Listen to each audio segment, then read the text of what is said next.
Hey y'all, Grilla Girl here today. Is the day after the big game, and a few people that I know could really use this after the game. This is called my Hangover Helper French Toast. I've beaten 2 eggs with a 1/4 cup of spicy Bloody Mary mix, a dice of Worcestershire sauce, a little bit of your favorite hot sauce, and a little bit of AP. Beat it up, and I've cut a piece of ciabatta bread because I had some left over from sandwiches yesterday at the game, but you can use Texas toast, loaf bread, leftover biscuits, whatever you want. Dip it in your batter and let it soak up.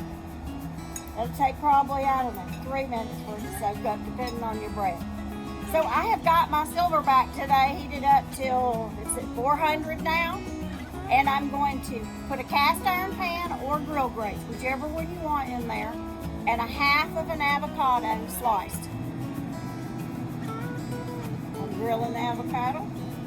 So you can see I've got cast iron pan screaming hot, and I'm going to brush it with some oil. Alright. Here we go. There's our ciabatta. Oh, hear that sizzle? That's your hangover helper right there.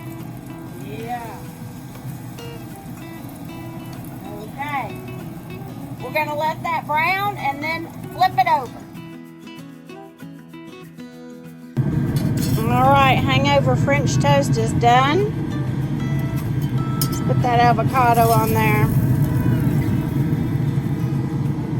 There you go. Don't that look good? Let's just top it with a little bit of that leftover smoke roasted salsa. And you can even put a fried egg on it if you want to, but I've already got egg with the batter. Doesn't that look great? Let's see.